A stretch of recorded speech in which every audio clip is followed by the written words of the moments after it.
I walk into the morgue. The mortician presents my country splayed across a table, asks me to identify the body. I do not recognize it. Its emaciated form dimmed by a death I did not prepare for. I did not expect losing my culture to feel like this. This cadaver I dared to call an identity once held the belief that I could hold home on the tip of my tongue, in the breadth of my appetite, in the weight of my memories.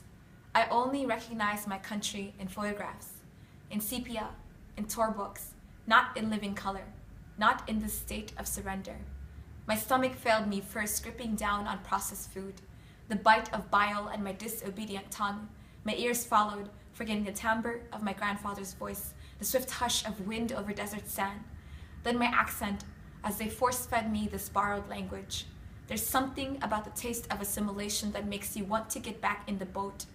I think of home each time the bank asks me if I want to go paperless. Don't they know that people of color have been doing that since before Plymouth Rock, since Underground Railroad, since my family turning my house into a refugee camp? Don't they know red, white, and blue, like stand your ground, like hate crimes, like shoot to kill?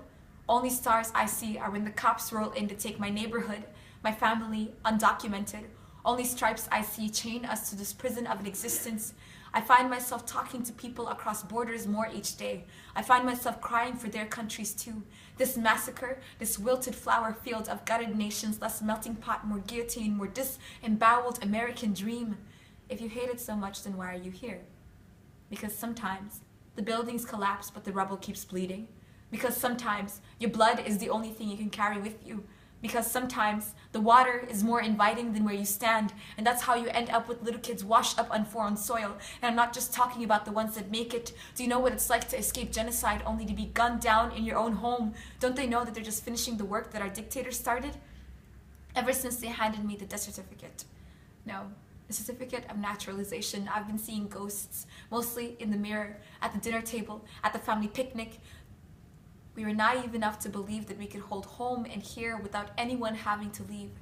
I met the president, sat with him at a table too small to hold all the things that brought us there, his hands resting. Where are your chains? They told me your hands were tied. When they sent those kids back, when they wouldn't take the refugees, when they closed down the borders but not Guantanamo, Mr. President. Why do they call it the land of the free when even the dead can't leave? Mr. President, what does one caged bird say to another? I couldn't hear him over the sound of the corpse lying between us. He looked at me as if he thought I were afraid. Doesn't he know that back home, the women take care of the bodies?